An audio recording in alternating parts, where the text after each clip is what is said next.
Everyone, good morning. কেমন আছো তোমরা সবাই? আমি খুব ভালো আছি, আশা করছি তোমরাও খুব ভালো আছো। সকাল সকাল ঘুম থেকে উঠে গেছি, আর উঠে কিন্তু রান্নাঘরে চলে এসেছি রান্না বান্না করার জন্য, যেটা আমার ডেলিকার রুটিন।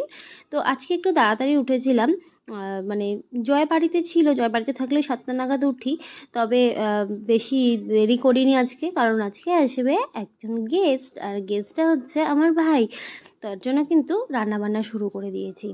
ওর জানো তো, ওই যে ওই সময় ট্রেন, মানে ওই আগের দিন সকাল 8টার সময় ট্রেনটা হাওড়া থেকে ছেড়েছিল, আর এখন তো 6টা সাড়ে 6টার সময় কিন্তু দিল্লিতেও নেমে গেছে। মানে 6টায় নামানোর কথা, আধা ঘন্টা ট্রেন তো লেট করবেই। তো 6:30টার সময় ও নেমেছে, তো আমাদের বাড়িতে কিন্তু পৌঁছে যাবে ওই 8টা থেকে 8:30টার মধ্যেই। আর সকাল থেকে আমার রান্না হয়েছে জানো তো, ভাত ডাল বাঁধাকপি সেদ্ধ করে রেখেছি, আর পুঁই শাকে চচ্চড়ি হয়ে গেছে। তাই ভাবলাম এখন রান্নার মাঝখানে জয়ও ঘুম থেকে উঠে গেছে, চলো একটু চা বানিয়ে নিই। তো দুজনের জন্য চা বানিয়েছিলাম, সাথে রিহুও ঘুম থেকে উঠে গেছে। রিহু যতক্ষণ ঘুমায় জয় একটু রেস্ট নিয়ে নেয়, মানে জয়ও একটু ঘুমায়। রিহু উঠে গেলে জয় মানে সাথে সাথে জয়ও উঠে যায়। আর তারপরে দেখো রিহুকে একটু ডেকেছিলাম ওখানে, এসেই কিন্তু একটা দুষ্টুমি হাসি দিয়ে দিল। এবার দেখো আমার কাছে চলে আসবে, এবার আমাকে কোলে নাও একটু, মানে আমাকে একটু চা বিস্কুট খাওয়াও, এটাই হচ্ছে ওর ধারণা থাকে আর কি, ডিমান্ড থাকে। কিন্তু আমরা সেটা ওকে দিই না। চা বিস্কুট খাওয়া তো খুব একটা ভালো ব্যাপার না, তাই ওকে আমরা দিই না। তো আমি তারপরে কিন্তু চলে এসেছি এখানে রান্না করতে। বাঁধাকপিটা কিন্তু আগে তাড়াতাড়ি করে নেব, তারপরে আমার রান্না কিন্তু ডান হয়ে যাবে। আর তারপরে আমি কিন্তু স্নান টান করে একদম ফ্রেশ হয়ে যেতে পারবো, মানে ঘরটাও মুছে স্নান টান করে ফ্রেশ হয়ে যেতে পারবো। আর এরই মধ্যে কিন্তু আমার ভাই চলে এসছে। আমি ভেবেছিলাম যে ভাই যখন আসবে তখন রিহু ওর মামাকে দেখে কীরকম রিয়াকশান দেয় সেই ভিডিওটা আমি শ্যুট করব। কিন্তু আমি রান্নাঘরে ছিলাম, আর ভাইও এর মধ্যে ঢুকে গেছে, রিহু ওই মানে দরজায় ছিল। তো আমি সেটা নিজেও দেখতে পাইনি, আর তাই তোমাদেরকেও দেখাতে পারছিলাম না। এতদিন পরে এসছে, আর রিহু যেহেতু দুদিন পরে বার্থডে, মানে এক সপ্তাহ পর আর কি বার্থডে, তার জন্য রিহুর দিদুন কিন্তু রিহুর জন্য অনেক খেলনা পাঠিয়েছে, অনেক গিফট পাঠিয়েছে। সেগুলো তোমাদেরকে পরে দেখাচ্ছি। ওই যে খেলনাগুলো তো তোমাদেরকে দেখিয়েই দিলাম।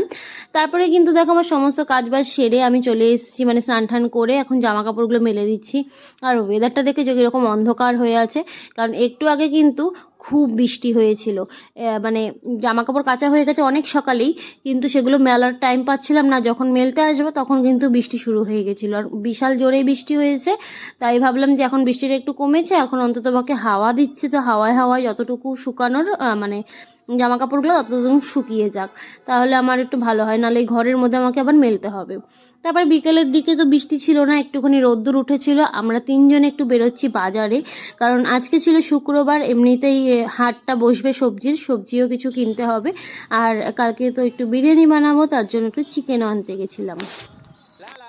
চিকেনের দোকানটা আমাদের বাড়ি থেকে একটু দূরে, আমরা দুজনে হেঁটে হেঁটেই গেছিলাম রিহুকে নিয়ে। তো ওখান থেকে চিকেন নিয়ে চলে এসেছি সবজি মান্ডিতে এসে দেখছি চুড়ির দোকান, মানে চুড়ির একটা ভ্যান নিয়ে একটা আঙ্কেল বসেছিল। তো সেখান থেকে আমি কিছু সবুজ চুড়ি নিয়ে নিলাম, যেহেতু কদিন পরে শ্রাবণ মাস পড়বে। ভাবছি এবার থেকে শ্রাবণ মাসে, মানে আমি কোনোদিনও শিবের মাথায় জল ঢালিনি বা কোনো শিবরাত্রিও করিনি, তো ভাবছি এবার থেকে শ্রাবণ মাসে আমি শিবের মাথায় জল ঢালা স্টার্ট করব। তাই ভাবলাম সবাই যখন সবুজ চুড়ি পরে আমিও পরবো। তো এখান থেকে কিন্তু চুড়ি নেওয়ার পর আমি ওখানে আলু পেঁয়াজ আর বিভিন্ন ধরনের সবজি নিয়েছিলাম। আলু পেঁয়াজটা আমি যখন বাজারে আসি তখন নিই না, কারণ খুব ভারী হয়ে যায়। যখন জয় আসে তখনই জয়কে পাঠাই, তখনই আলু পেঁয়াজটা নিয়ে যায়। যেহেতু আজকে ভাই আছে, আমি রিহুকে সামলাচ্ছি, ভাই এই ব্যাগটা নেবে, তার জন্য আলু পেঁয়াজ সব নিয়ে নিয়েছি। তারপরে এসেছিলাম একটা মিষ্টির দোকানে, ভেবেছিলাম এখান থেকে সামোসা কচুরি নেব। তো সেখান থেকে কচুরি তো ছিল না, সামোসা নিয়ে এসেছিলাম দুজনের জন্য দুটো, আর 1 প্লেট ঢোকলা নিয়ে এসেছিলাম। কোনোদিনও খাইনি ঢোকলাটা, কিন্তু সত্যি খুব বিচ্ছিরি ছিল। তো আমাদের তো সন্ধ্যাবেলা থেকে টিফিন আমরা করলাম, তারপরে না আমার একদম খেতে ইচ্ছে করছিল না, তাই আমি রনিকে, মানে আমার ভাইকে খাওয়া দিয়ে দিয়েছি, আর রিহুকেও খাইয়ে দিয়ে আমি ঘুম পাড়িয়ে দিয়েছি। আর এরপরে আমি ফ্রি হওয়ার পর এবার আমি ভাইয়ের ব্যাগটা খুলে বসেছি, যে মা আমাদের জন্য কি কি পাঠিয়েছে, কারণ ও নিজে থেকে কোনোদিনই আমাকে ব্যাগ খুলে বের করে দেবে না। তো আজকে 11 তারিখ, আর রিহুর জন্মদিন 17 তারিখ। তো ফার্স্ট বার্থডে যেহেতু ওর, মা অনেক কিছু পাঠিয়েছে, তো সেগুলো তোমাদেরকে দেখাই। এই যে বলটা পাঠিয়েছে, ও বল খেলতে খুব ভালোবাসে। আর এগুলো তো যখন এসছে ভাই তখন থেকেই ওর খেলা শুরু। এই গাড়িটা পাঠিয়েছে, মনস্টার ট্রাকটা, কিন্তু ট্রাকের ওপরের অংশটা রিহু ভেঙে দিয়েছে আসা মাত্রই। আর এই বড় ট্রাকটা পাঠিয়েছে। তো এইগুলো হচ্ছে গাড়ি, মানে খেলনা বাটি আর কি। আর আর মেজো মা মানে আমার মেজো মা পাঠিয়েছে এই থালা বাটির সেটটা। আমি এখনো খুলে কিছুই দেখিনি, ভাবলাম কি যখন খুলবো তখন তোমাদের সাথে শেয়ার করবো।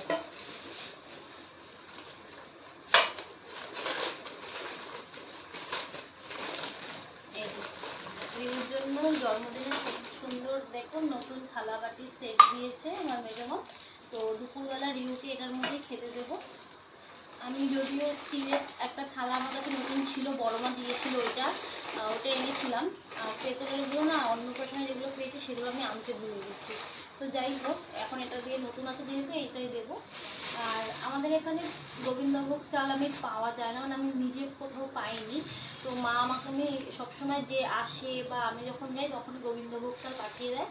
এই যে গোবিন্দভোগ চাল পাঠিয়েছে, সাথে আতর পাঠিয়েছে, কারণ আমরা তো যখন যখন বিরিয়ানি খাই তো আতরটা আমার খুব দরকার হয়। এখানে আতর আমি খুঁজে পাই না, তো এটা পাঠিয়েছে।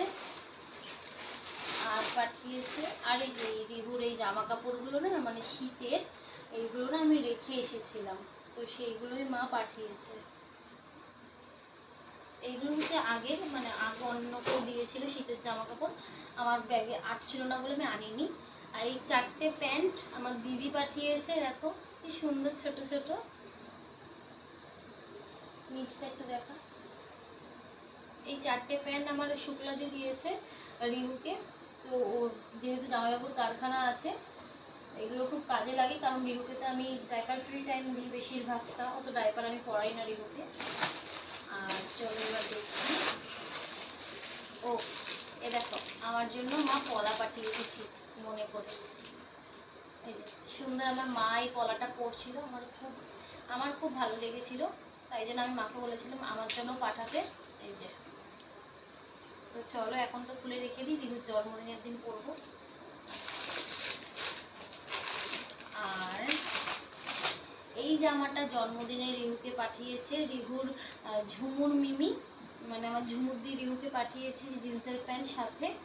জামাটা কিন্তু খুব সুন্দর হয়েছে।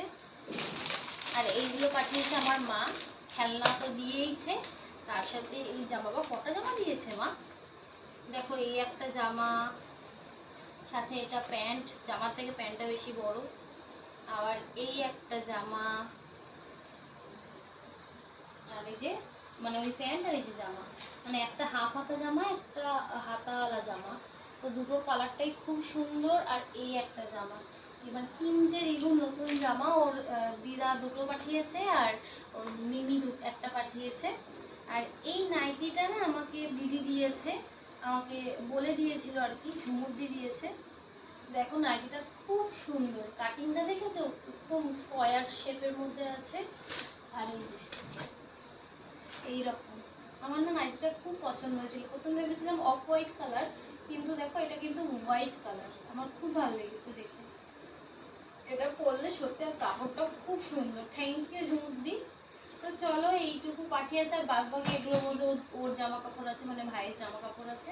এবার চলো আজকের ব্লগটা এই অবধি শেষ করছি, কারণ এবার আমাকে এগুলো সব জায়গা মতন গুছিয়ে আবার কালকের জন্য মানে মানসিক প্রস্তুতি নিতে হবে, কারণ আমার খুব ঘুম পাচ্ছে, যে তাকিয়ে থাকতে পারছি না। তো আজকের জন্য ব্লগটা এখানেই শেষ করছি, ভালো লেগে থাকলে অবশ্যই একটা সাবস্ক্রাইব করে দিও। Okay bye.